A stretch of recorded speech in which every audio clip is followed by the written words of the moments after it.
예수님 살아계십니다. 우리와 함께 하십니다.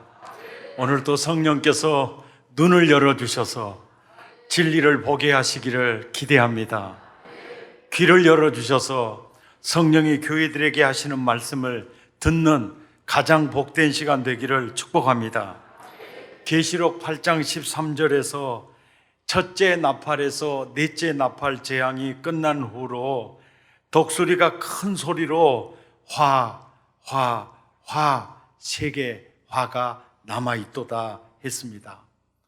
오늘 9장 1절은 바로 그 중에 세 화 중에 첫째 화입니다. 다섯째 천사가 나팔을 불매 내가 보니 하늘에서 땅에 떨어지는 별 하나가 있다. 사실은 계시록 9장 해석에 대해서는 주석가들마다 다른 점들이 굉장히 많이 있습니다. 그래서 계시록 해석하는 데 있어서 9장 다섯째 나팔 이 부분에 와서는 해석이 굉장히 분분합니다. 그래서 많은 사람들의 요한계시록 강의를 들어보지만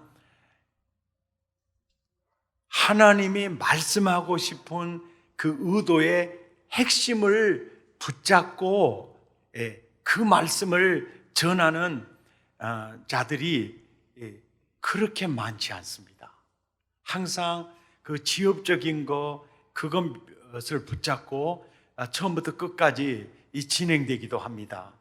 근데 가장 중요한 것은 성경이 무엇을 말하고 있는가 중심 주제를 이것입니다 라고 전하는 게 매우 중요합니다. 그리고 해석상 분분한 문제가 1절에서부터 하늘에서 떨어지는 별이 누구냐, 이게 뭐냐, 그럴 때 어떤 주석학자들은 너 아침의 아들 계명성이요 하늘에서 떨어졌도다. 이것은 바로 사탄이다 이렇게 해석하는 분도 있고, 아니다, 문맥을 보니까 이건 사탄이 아니다 이렇게 말하기도 하고, 또 계시록 9장 1절에서 하늘에서 떨어지는 별이 있는데 계시록 6장 13절에도 여섯째 인을 뗄 때 무화과 나무가 대풍에 떨어지는 것 같이 별들이 떨어지더라 이 내용이 있고, 그리고 계시록 8장 10절에서 세 번째 나팔을 불 때 햇불같이 타는 큰 별이 강에 떨어져서 강을 오염시키더라 이런 그 말씀들이 다 있습니다. 계시록 6장 13절에 여섯째 인을 뗄 때 떨어지는 별은 실제적으로 달이 빛을 내지 않고 해도 빛을 내지 않고, 그리고 별들이 떨어지는 지구 종말에 대한 실제적인 말씀이고요. 여기는 실제적인 별을 말씀하고 있고요. 그리고 계시록 8장 10절 셋째 나팔을 불 때 햇불같이 타는 큰 별은 강을 오염시키는 존재로서의 별이었습니다. 그런데 계시록 9장 1절의 이 별은요, 이제 보세요. 이 별이 뭔가 보려면은 무저갱 열쇠를 받았습니다. 그죠? 하늘에서 땅에 떨어진 별 하나가 있는데 그 별이 무저갱의 열쇠를 받았어요. 그리고 2절을 보니까 그 별이 무저갱을 연이로 돼 있죠. 그러면 이 땅에 떨어지는 별은 인격적인 존재라는 겁니다. 무저갱 열쇠를 받는 자요, 또 무저갱을 여는 인격적인 존재라는 걸 알 수 있어요. 그렇다면 사탄도 인격적 존재고 선한 천사도 인격적 존재거든요. 그런데 계시록 20장 1절에 보면 이와 유사한 장면이 또 나오는데, 천사가 무저갱 열쇠를 받았어요. 받아가지고 하늘로부터 내려와서, 그러니까 하늘에서 떨어지는 별은 인격적 존재로서 악한 천사가 아니라 선한 천사였다는 것입니다. 아멘.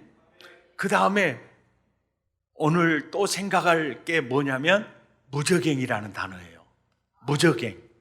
우리 한글 성경에는 무저갱이 한 단어로 농축되어 있는데 원문 성경 헬라어를 보면 두 단어가 합성되어 있어요.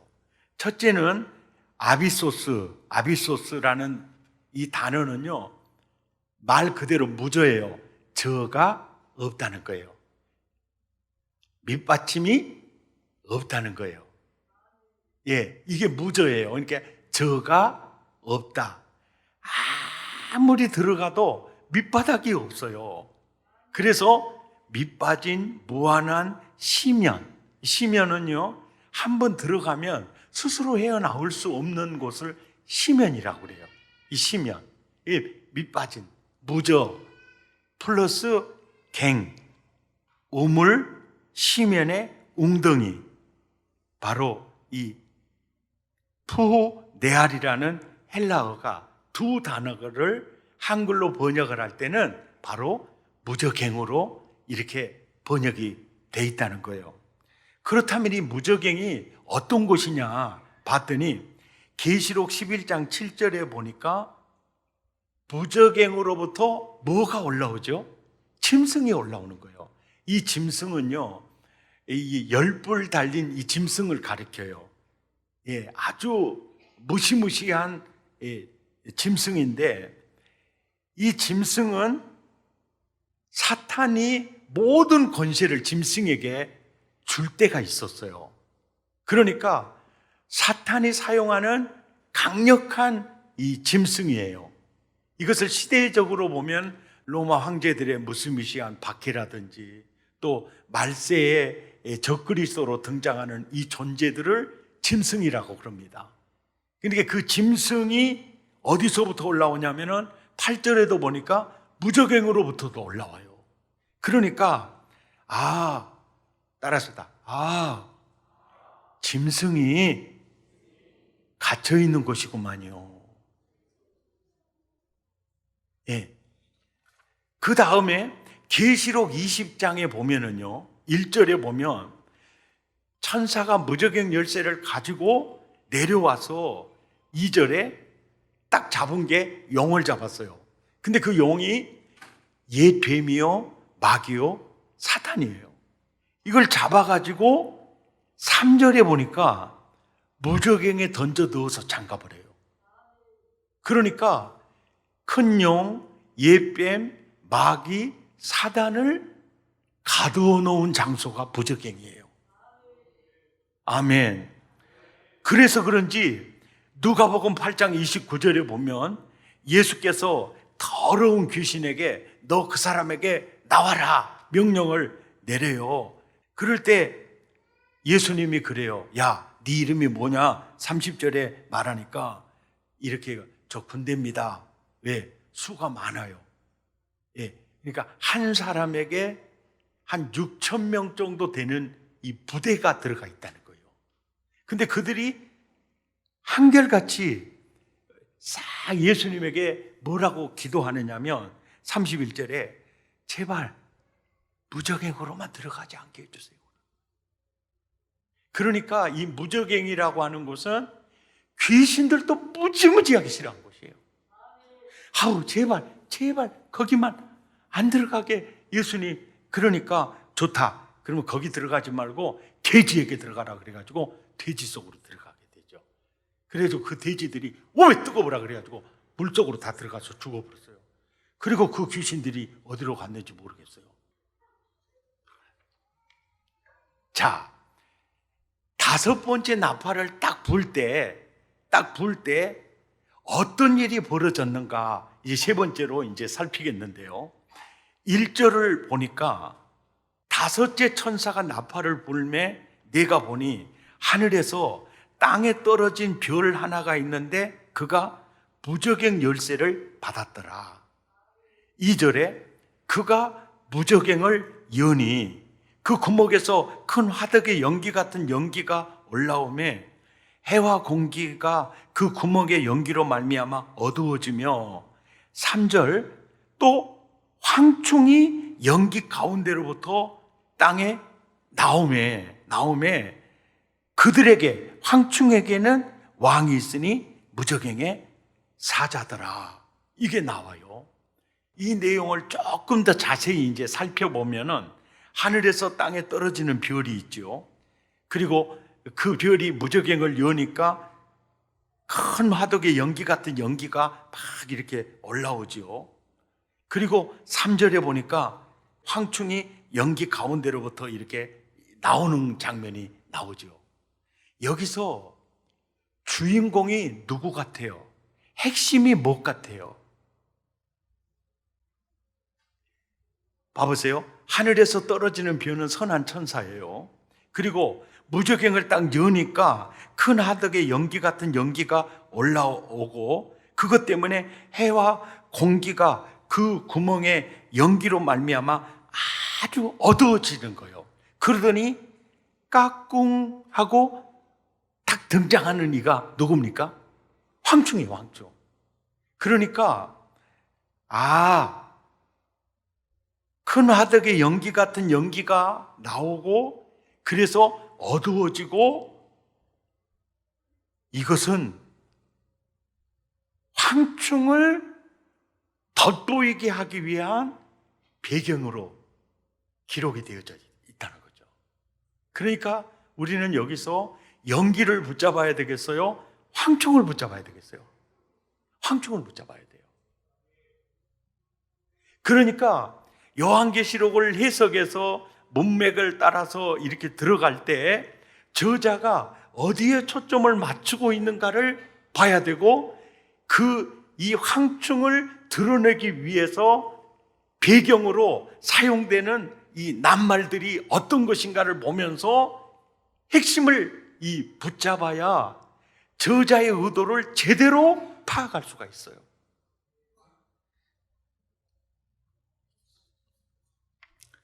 그렇다면은 황충이 뭘까?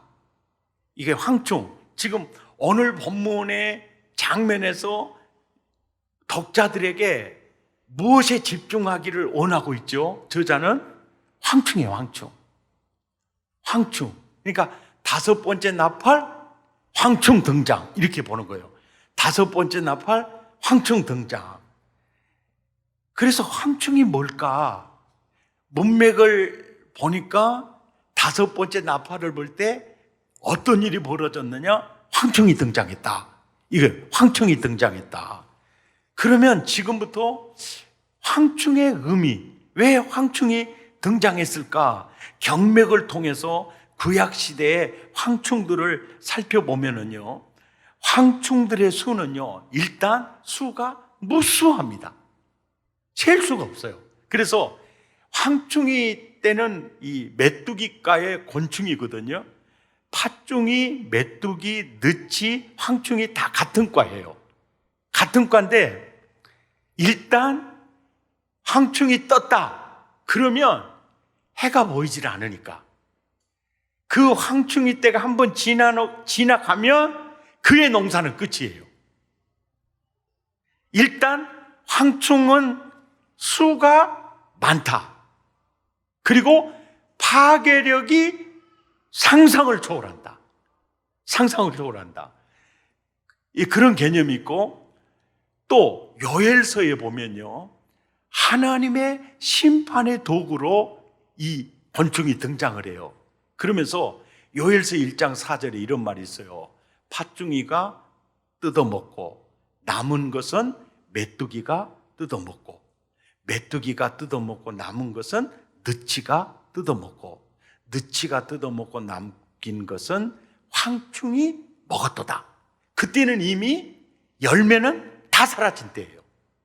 그러니까 당시 이스라엘 백성들은 무화과나무와 포도나무 껍질을 벗겨 먹고 살았더라. 그래서 요엘서를 통해서 황충은요, 당시 재난을 일으키는 황충이면서 동시에 정말론적 여호와의 날을 알리는 황충으로도 그 의미가 있어요. 그래서 황충 하면 하나님의 심판, 황충하면 하나님의 재난이 시작됐다. 이 황충이 출애굽 때도 등장을 해요. 그러니까 구약 성경의 전체적인 맥락 속에서 보면 이 황충은 재앙, 심판 이런 개념을 안고 있는 이 곤충의 이름이 바로 황충입니다. 그러니까 본문에서 말하는 황충은 일종의 세례 요한이 음식으로 먹었던 메뚜기와는 이 다른 개념이에요. 그러니까 우리들도 어렸을 때 메뚜기 잡아서 볶아 먹었거든요. 그래서 우리는 그 메뚜기가 귀엽기도 하고 막 그래요. 그래서 우리 그 개그맨인가 탤런트인가 그 누구 있잖아요. 그 메뚜기 있죠. 나는 유재석이라고 안 했습니다. 여러분들이 했어요. 메뚜기. 이거 귀여운 상징이에요. 한국 사회에서는 메뚜기 하면 귀여운 상징인데 구약 시대의 히브리인들 문화에서는 황충은요, 이건 재앙이에요. 이건 재앙의 개념이에요. 자, 이제 이 황충이 3절에 등장을 했어요. 그렇죠. 자, 1절에서 하늘에서 떨어지는 별이 있었어요. 하나님이 이를 수정하는 천사였어요. 내려왔어요. 2절에 무저갱에 열었어요. 3절에 연기 속에서 황충이 딱 등장하는 거예요. 황충이에요, 초점이. 그리고 4절에 이제 그 황충이 딱 등장을 했는데 4절에 보니까 황충에게 명령이 떨어져요. 땅의 풀이나 푸른 것이나 각종 수목은 뭐 하지 마라? 해하지 말라 그래요. 그러니까 이 황충은 5번째 나팔을 불 때 나타난 이 황충은 요엘서에 나타난 어떤 황충, 그 곤충이 아니라는 거예요. 그 곤충이라면 수풀을 먹어야 맞아요. 수목을 뜯어 먹어야 맞습니다. 그런데 그게 아니에요. 먹지 마라 그래요. 그러고 뭐라 그러냐면 이마에 하나님의 인침받지 않은 사람들을 해하라고 그래요. 그러니까 황충은 곤충 개념의 황충이 아니라, 곤충 개념의 황충이라면 풀이나 수목을 뜯어 먹어야 맞거든요. 그런데 그런 곤충이 아니다는 것을 4절에서 말해주고 있는 거예요.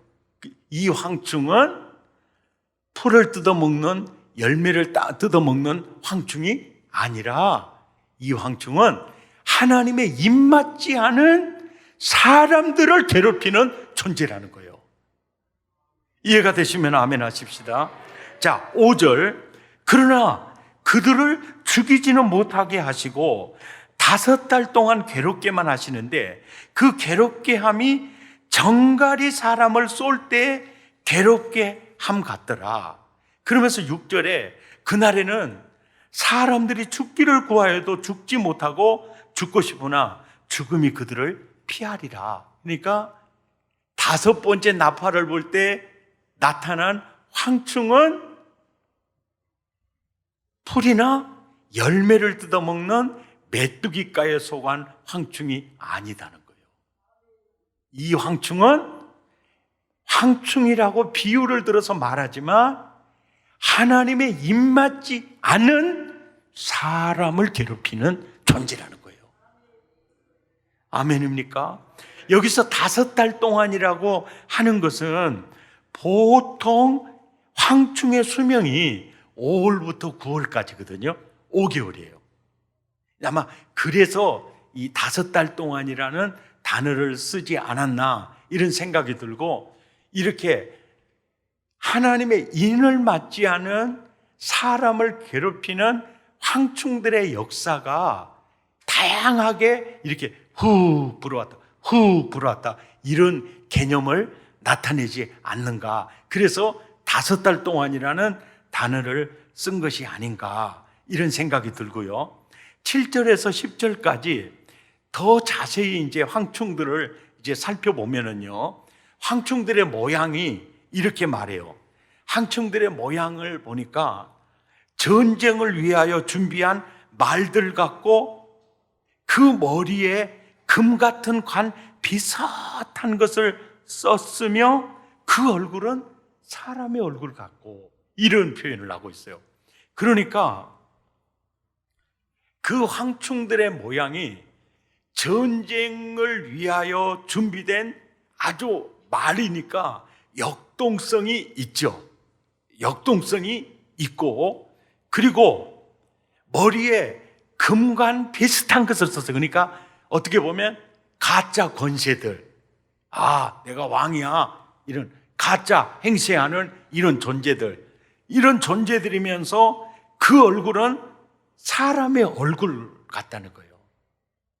그러니까 황충으로 드러나지 않고 사람의 모양으로 나타난다, 이런 얘기를 하고 있어요. 그러면서 8절에 보면 그 사람의 얼굴 같고, 얼굴은 사람 얼굴이고 머리털은요 여자의 머리털이요. 여러분, 샴푸 광고할 때 긴 머리죠. 그대 머리카락 100점 만점에 10점 만점에 만점 그러잖아요. 여자의 머리털 매혹적이죠. 굉장히 아름답죠. 휘날리는 머리털. 와, 너무 예쁘다. 그래서 딱 안았는데 보십시오. 와, 이빨은 사자 이빨이야. 황충이 사람의 얼굴을 모양과 아름다움의 상징 머리털을 하고 있어서 굉장히 매력적인데, 딱 안았더니 이게 뭐요? 사자 이빨. 사자가 삼킬 자를 찾는 이런 개념. 이빨 조심해야 돼요. 이빨 조심해야 돼요. 예. 머리털만 바라보고 가면 안 되고, 항상 아름다운 머리털 속에 감추어진 사자 이빨.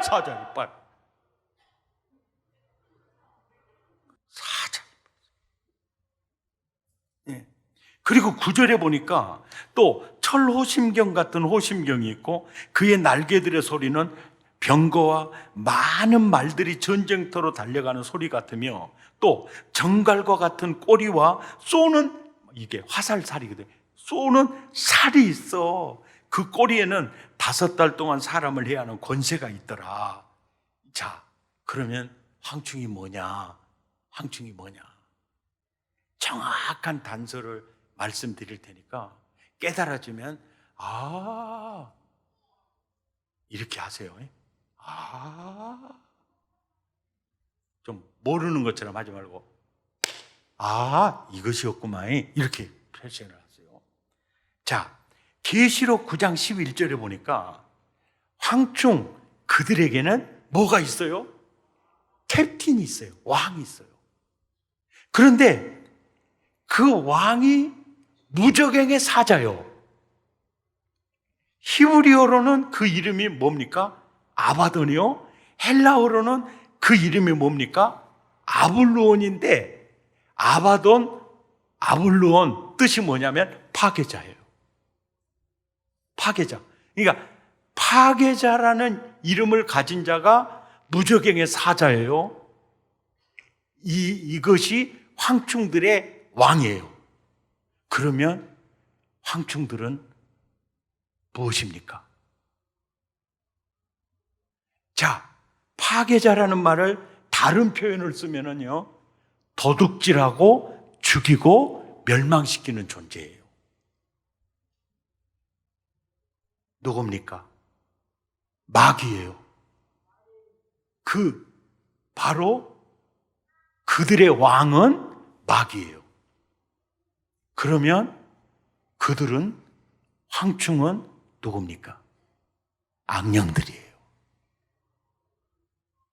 금방 잊으셨어요. 정자가 그 정자구만, 이렇게 돼야죠. 황충들은 바로 뭡니까? 악령들이에요. 악령들. 자, 황충이 악령들인 이유는요, 아까 이 황충들이 어디서 나왔어요? 무저갱에서 나왔죠. 무저갱은 바로 짐승이 갇힌 곳이고 큰 용, 예뱀, 마귀, 사단이 갇혀 있는 곳이고 또 귀신들은 다시 거기 들어가기를 좋아해요, 싫어해요? 굉장히 싫어해요. 이런 측면으로 봤을 때 황충들이 악령들인 게 분명하다는 거죠. 왜? 사단이 갇혀 있는 곳, 짐승이 갇혀 있는 곳, 그곳에서 나오는 이가 황충이다. 그리고 그들의 왕은 파괴자요, 바로 도둑질하고 죽이고 멸망시키는 무저갱의 사자다. 그러니까 황충은 바로 악령들이구나. 따라서 아하, 그 종자였구만요. 아멘입니까? 그러니까 이제 보세요. 다섯째 천자가 나팔을 딱 부니까 하늘에서 떨어지는 하나님이 이 사용하시는 선한 천사가 딱 나오더니 무저갱 열쇠 가지고 딱 나와가지고 무저갱을 딱 여니까 거기서 군대와도 같은 어마어마한 황충들이 거기서부터 이제 나와서 결국은 하나님의 입맞지 않은 자들만 끊임없이 괴롭히고 있다는 거죠. 그러면 이미 다섯째 나팔이 불려졌다는 거예요. 그래서 세상은 지금 더 악해져 가고 있어요. 아멘입니까? 예. 그렇구나. 예. 사도 요한에게 이 계시록을 받을 당시에요. 예수 믿는 사람들은 매매가 자유롭지 못했어요. 왜? 짐승의 표가 없으니까. 그리 짐승의 표가 있는 이들은 굉장히 자유롭게 매매를 하고요. 그들이 종교 생활 속에서 엄청난 음란한 행동을 하게 돼요. 그러니까 오늘도 신께 제사하러 간다. 남편이 갔다 오면 또 아내가 또 갔다 와요. 그리고 거기는 거의 매춘이 이루어지는 사제들이 있어요. 그러니까 어떻게 보면 예수 믿는 신자 입장에서 보면 저들은 종교 생활을 통해서도 엔조이를 즐기고 또 매매도 자유롭게 하고 이렇게 지금 그런 상황에 이 메시지가 떨어진 거예요. 이 메시지의 핵심이 그거예요. 야, 예수 안 믿는 사람 부러워하지 마라.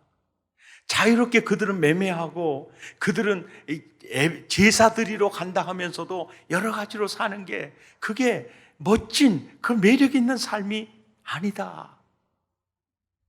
황충의 무저갱으로부터 풀려나와서 지금 하나님의 입맞지 않은 그들을 계속 괴롭히고 있다. 이 얘기를 하시는 거예요. 예. 그러니까 불신자들을 겉으로 보기에는 죄를 지으면서도 자유롭게 사업하고 직장 생활하고 그냥 이렇게 살아가니까 우리 예수 믿는 사람들은 그들을 굉장히 매력 있게도 보면서 내가 예수 괜히 믿었어 또 후회할 수도 있어요. 근데 이 성경을 통해서 하나님의 입맞지 않는 황충들이 지금 그들을 괴롭히고 있다. 그러니까 그들의 그 고백이 있다면 뭐냐면 사는 게 지옥이야. 술도 마시고 싶은 대로 마세요.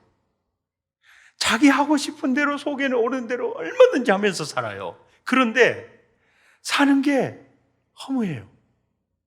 그리고 이게 인생인가? 그래서 그들은 사는 게 지옥이다라고 얘기를 해요. 악령들, 이 황충들이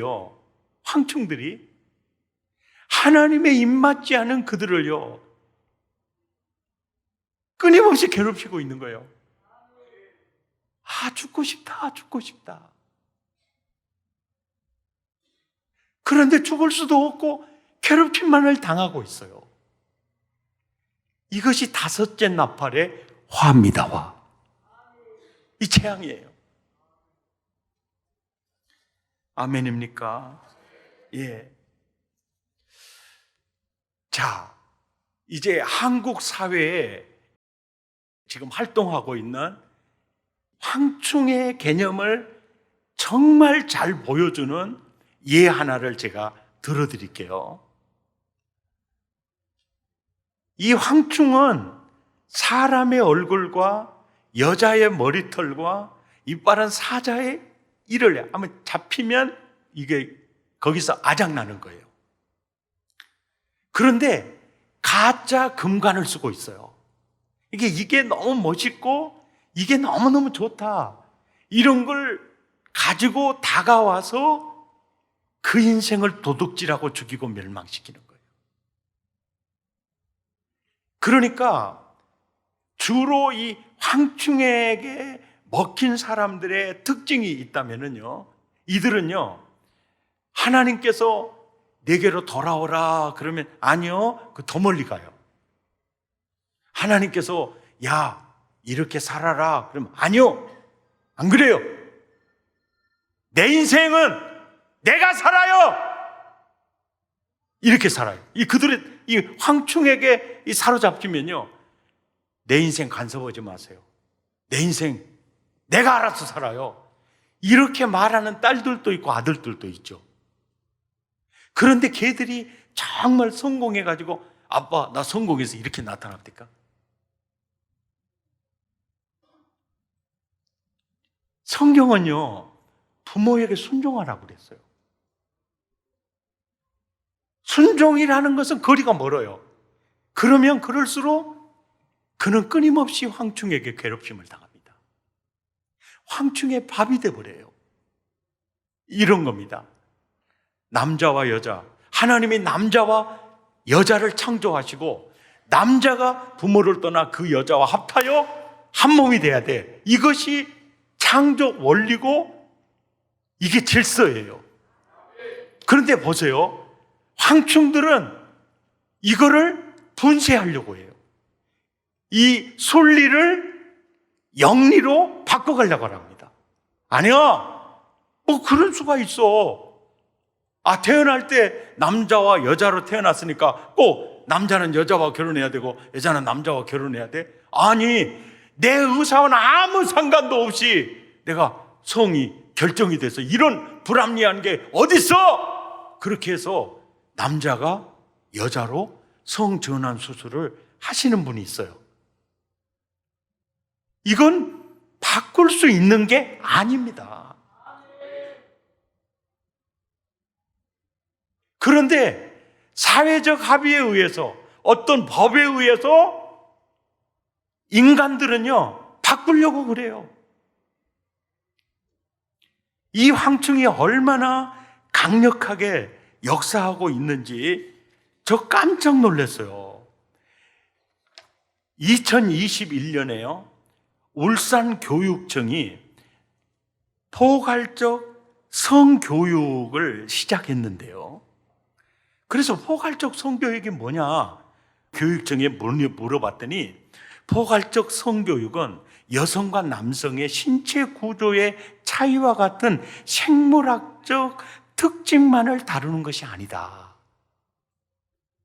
그러니까 태어날 때부터 생물학적 특징에 의해서 남성과 여성으로 팁은 구분했는데 아니라 사회적 관계를 중심으로 인간의 생애에서 성과 관련된 모든 경험을 포괄하는 교육이다 하면서 이상한 얘기를 하면서 겸허하게 이제 들어가죠. 그리고 포괄적 성교육의 내용을 이렇게 딱 보니까 젠더 교육이 중간에 딱 들어가 있어요. 이 젠더라는 단어는요, 존 몬이라고 하는 사람이 66년에 성은 선천적인 것이 아니라 사회적 환경과 역할에 따라 정해진다는 존 몬이 자신의 주장을 실험으로 입증하다가 사실은 한 가정을 파멸로 이끈 실패한 학자 존 먼이라는 사람이 처음 제시한 단어인데요.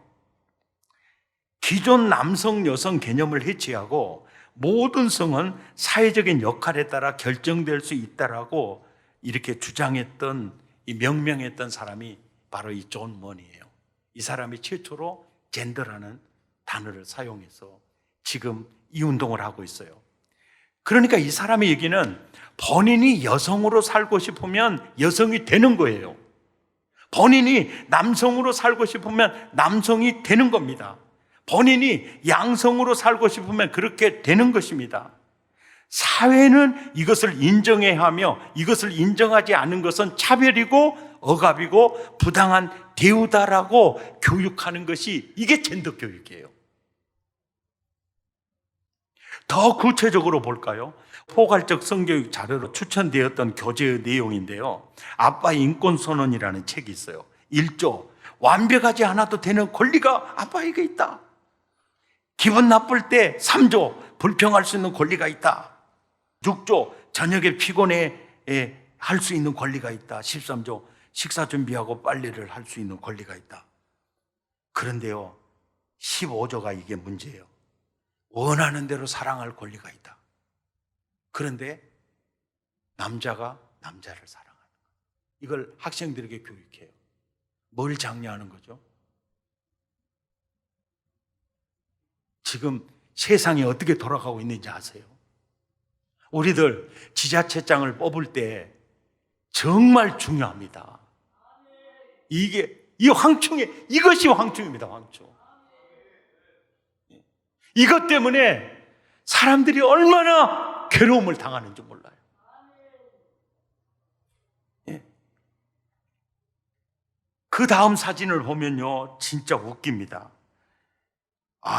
웬일로 정상적인 가정이 놀러 왔나 싶었는데 아이가 엄마한테 전화를 딱 걸죠. 엄마, 아빠 여자친구와 함께 연못을 바라보고 있어요. 이렇게 얘기한 거예요. 예? 아빠랑 한 애가 다른 집에 놀러 왔는데 그 집이 바로 아빠 여자친구 집이었어요. 이것을 아이들에게 교육해요. 이게 말세입니다. 말세. 아이들에게 뭘 가르쳐줘요? 이건 가정 해체, 이 수순 같은 걸, 이런 걸 가르쳐주고 있어요. 똑같은 책 엄마 인권 선언에도 보니까요, 15조요, 이렇게 돼 있어요. 남자든 여자든 내가 사랑할 수 있는 권리가 있다. 전부 젠더 교육이에요. 우리나라 성인지 관련 예산이 2021년에 얼마인 줄 아세요? 무려 35조 원이에요. 서울시 1년 예산이 35조입니다. 삼성전자 1년 수입이 35조예요. 이런 일들을 하고 있어요. 이 돈으로 뭐 할까요? 영리를 순리로 바꾸는 무차별적인 시도를 하는 겁니다. 강사를 교육시키고요, 교재를 편찬하고요, 학교에 순천고시 보급하고 읽히고 가르치고 성문화센터를 만들어서 지역 곳곳에 영리를 보편화시키고 있는 것입니다. 현재 우리나라에 양성된 성교육 강사만 약 5천 명 정도로 추정이 되는데요, 대부분이요, 바로 동성애에 대한 어떤 이데고 올르기에 사로잡힌 자들입니다. 말이 성교육이지 영유아, 초등학교 교사와 학부모를 가르치는 강사들이 모두 젠더 이데올로기를 가르치는 사람들이에요. 그 배운 사람들이 아이를 가르치게 한 겁니다. 우리 유치원 다니는 아이들에게 남자 여자의 사랑이 있음을 만약에 그 반 선생님이 가르친다면 그들은 어릴 때부터 그것을 아주 당연하게 받아들이게 되는 것이죠. 여기에 1년에 35조를 쏟아붓고 있습니다. 이것이 지금 한국입니다. 더 무서운 것이 있어요. 2019년과 2020년 서울시에서 성평등, 다시 말해서 젠더 이데올로기 사업을 실시하는 시민단체들에게요, 10억 원을 지원을 해주는데 그 공모전에 당선된 사업 중에요, 이것이 있어요. 교회를 바꾸는 젠더 스쿨이 있어요. 이 프로그램으로 10억을 받아낸 단체가 있어요.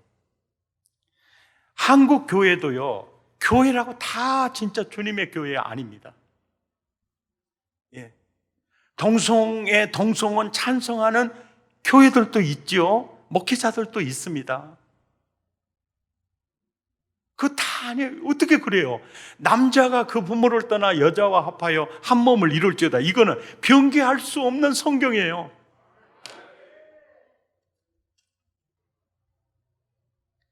우리가 그들을 차별하자는 얘기가 아니에요. 왜 그들은 계속 젠더 세상을 만들려고 막 활동하고 꿈꾸고 있어요. 비정상을 정상으로 만들어 가려고 하는 꿈을 꾸고 있어요. 거기에 걸려들면 인생이 평생 괴롭힘을 당하다가 사실 사라지는 겁니다. 이게 황충이에요, 황충. 배후의 악령의 악령. 거기에 지도자, 캡틴은 사탄입니다, 사탄. 아블로온, 아바돈, 파괴자, 도적, 마귀예요. 사랑의 가족 여러분, 지금 이것뿐만 아닙니다. 여러분, 가상화폐 얘기 많이 들어보셨죠? 비트코인, 이것도 죄송합니다, 딱 황충으로 보시면 돼요. 딱 황충으로 봐야 돼요. 아, 나 은행에 넣어놔봐야 이자도 싸고, 그러니까 아이고 비트코인이나 사야 되겠다. 그래갖고 한 500만 원 그냥 저 은행에 넣어놓니 비트코인을 샀어요. 사는 순간부터 그는요, 비트코인의 노예가 딱 됩니다. 아침에 일어나자마자 얼마 올랐나? 얼마 떨어졌나? 그때 떨어지면요, 하루 종일 기분이 잡혀버려요. 일이 손에 잘 안 잡혀. 점심 먹을 때 또 먹다가도 얼마나 떨어졌나? 와, 또 3% 나가 버렸네? 이거, 야, 올라가나, 계속, 여러분, 완전히 종이 돼버려요. 와, 이번에 몰빵했더니 굉장히 많이 벌었어. 야, 엄청 벌었어. 야, 그래가지고 막 소문내요. 그 다음날 완전히 반토막 나버렸어요, 또. 이게 여러분, 이게 기가 막힌 현실이에요. 일생 다 놓쳐요. 이것도 황충입니다. 이 걸려들면은 안 된다. 도적질하고 죽이고 멸망시키는 이건 황충이다. 이렇게 봐야 돼요. 주식, 재테크용으로 금리 싸니까 이것도 많이 이용할 수가 있겠죠. 그러나 저는 권장하고 싶지 않아요. 왜요? 우리 집사님들요, 주식해가지고 1억 가고 3억 가고 나중에 막 이혼한다 그러면 가서 막 예배 드려주고 권면하고 어떻게 하든지 가정을 지키라고 해주면서 나 고생 엄청 했거든요. 주식 잘하면 굉장히 좋을 수 있어요. 어떤 배당주 같은 것은 여유가 있고 그러면 괜찮겠죠. 뭐 아주 든든한 삼성 같은 거 그저 배당에 따라 이렇게 해서 산다. 그거는 그냥 해서 그냥 배당금 나온 것만 따박따박 받으면 되니까 그건 괜찮을 수도 있어요. 그러나 주식이 올랐냐 내렸느냐 이거요. 나 주식에서 돈 벌었어요. 그거 좋아하지 마세요. 돈 벌었죠. 나중에 몰빵한다. 몰빵이 뭔지 알죠? 그러다 나중에 전체가 가볼 수도 있어요. 가장 훌륭한 돈 버는 것은요, 땀 흘려서 버는 돈이요. 내가 수고해서 많이 막 하려고 하지 마세요. 그냥 난 적게 벌어서 그냥 행복한 가정을 이루면서 산다 하는 것도 굉장히 좋은 생각이에요. 예. 언제나 기회는 옵니다. 언제나 기회는 와요. 성실하게 살면 언제나 좋은 기회는 옵니다. 그러나 저는 지금 가상화폐 비트코인 저 황충으로 봅니다. 그리고 지금 한국 사회를 막 흔들고 이게 말들, 전쟁으로 들어가는 말들처럼 막 휩쓸려 오는 이게 이 젠더에 대한 문제, 이것도 황충으로 봅니다. 그런데 참 이 다섯 번째 나팔을 불 때 등장한 이 황충은요, 하나님의 입맞지 않은 자들을 공격합니다. 그리고 괴롭혀요.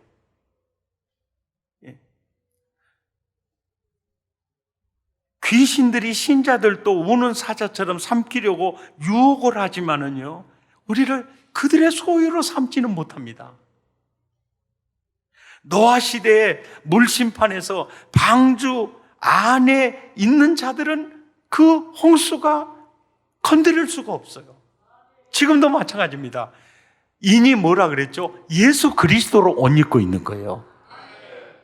예수 그리스도, 내가 그리스도 안에 들어가 버리는 거예요. 예수님이 나를 성전 삼고 거주하시는 그리스도로 옷 입고 있는 거예요. 이 상태가 인입니다. 성령의 불도장이에요. 아멘. 그래서 예수를 믿는 믿음이 사활적으로 중요한 이유가 여기 있어요. 우리들은 가끔 보면 불신자들을 부러워하게 보일 때가 있어요. 치맥 아시죠? 치킨하고 맥주. 평화광장에서 자리 깔아놓고 계속 뻘거작작이 코는 딸기 코대어가지고 먹고 있고, 이러면은 나 예수 좀 늦게 믿을 것 너무 빨리 믿었다 그러고, 그리고 와인잔으로 핑크빛 참 마치 너무 멋지게 보여. 그런데요, 세상 사람들이 그럽니다. 그들이 막 코가 삐뚤어지도록 먹고 막 살아나가면서 그들의 고백이 이거예요. 야, 사는 게 지옥이다. 그래요, 사는 게 지옥이다. 허무해요. 끊임없는 목마름에 시달려요. 그러다 인생이 사라져 가는 겁니다. 우리 예수 믿는 사람은요, 사는 게 천국이잖아요. 내 영혼이 은총 입어 중환제좀 먹고 보니 슬픔 많은 이 세상도 천국으로 와도다. 아멘. 우리 예수 믿는 사람, 예수 안에 사는 삶은 바로 이 삶이에요. 우리 한번 아무리 바빠도 부르고 가요. 내 영혼이 은총 입어 중환제지 벗고 보니 슬픔 많은 이 세상도 지옥으로 천국으로 아멘. 할렐루야 할렐루야 찬양하세. 내 모든 죄 사함받고 주 예수와 동행하니 그 어디나 하늘나라. 높은 산이 거치느니 조망이나 궁궐이나 내 주 예수 오신 곳이 그 어디나 하늘나라.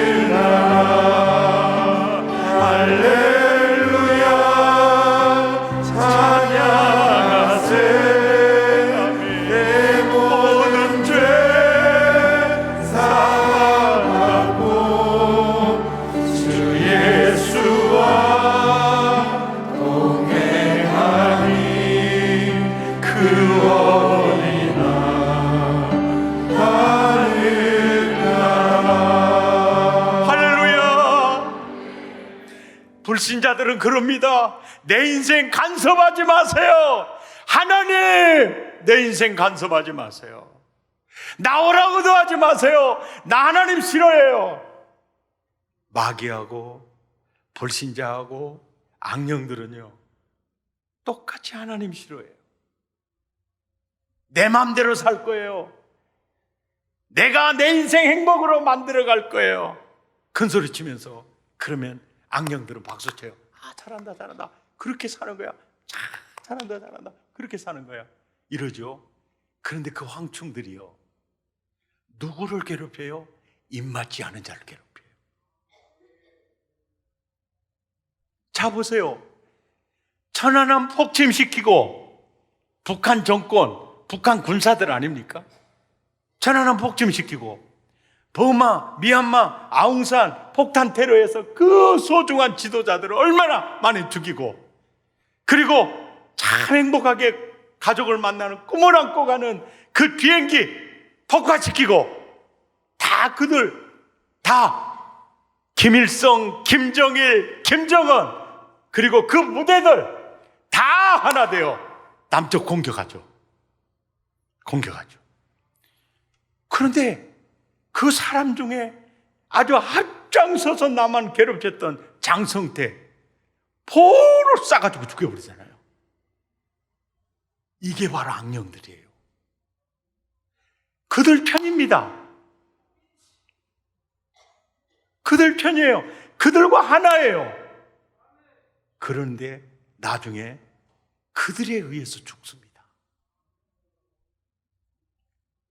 악령들과 불신자들은 하나예요. 하나님 대적하는 일을 같이 해요. 그러나 결국 악령들이 하나님의 입맞지 않은 자를 그렇게 괴롭히고 있어요. 그러니까 그들의 삶은 굉장히 불합리하죠. 북한을 생각하면 불신자들과 악령들이 한 통속인데, 경우에 따라서는요 그렇게 부려먹고 사용하다가 얼마나 비참하게 만들어가는지 몰라요. 그런데 황충 악령으로부터 우리가 인간이 벗어나는 길은요, 오직 계시록 12장 11절에 보니까 어린 양의 피밖에 없어요. 예수의 피밖에 없어요. 황충에게서, 악령에게서, 마귀에게서 벗어나는 길, 오직 예수의 피밖에 없어요. 그래서 우리는 이렇게 노래할 수 있어요. 영원토록 내 할 말 예수의 피밖에 없습니다. 아멘.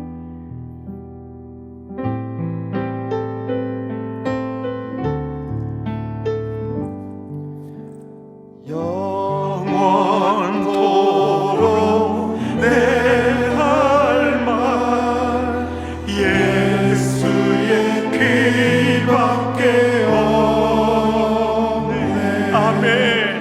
나의 삶이 제목은 예수의 피밖에 없네.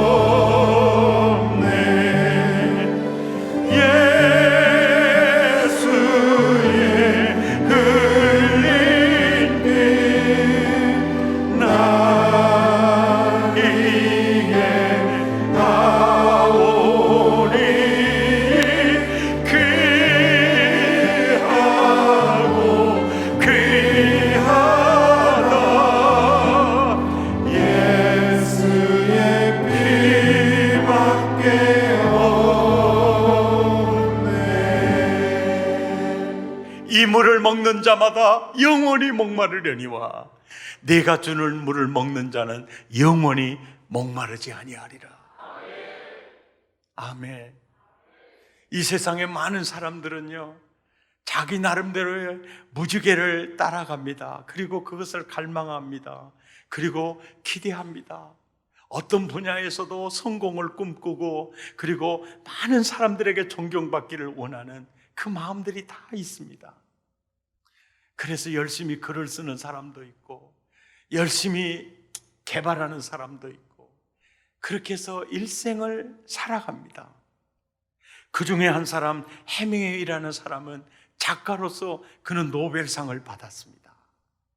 그런데 그의 작품들을 보면은요 뭔가 허전함과 쓸쓸함이 담겨져 있어요.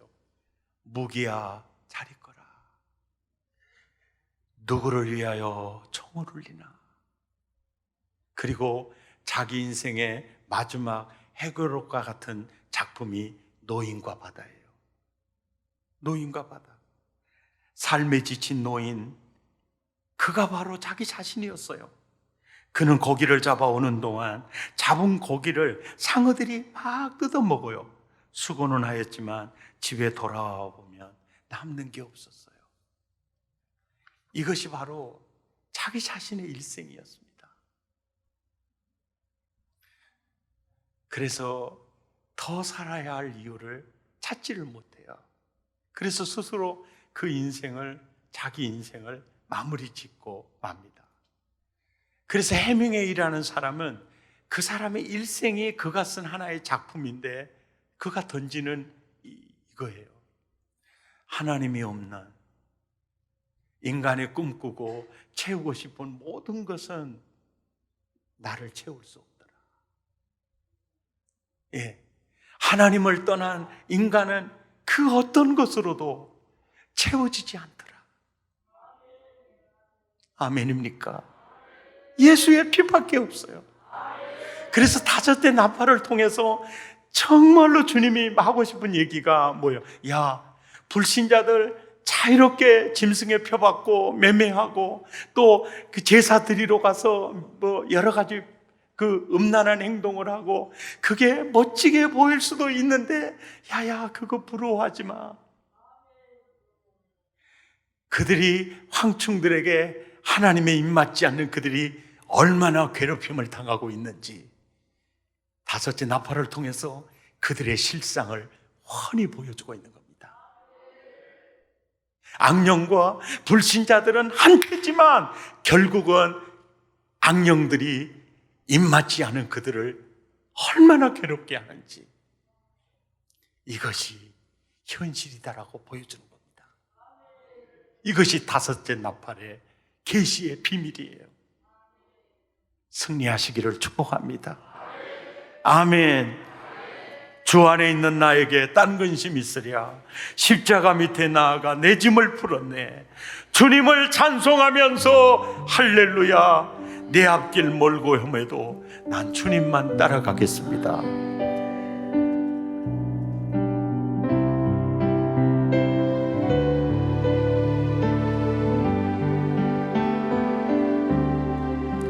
주 안에 있는 나에게 딴 근심 있으랴. 십자가 밑에 나아가 내 짐을 풀었네.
계시록 강해를 하면서 갈수록 새로운 진리들이 막 드러나는데요.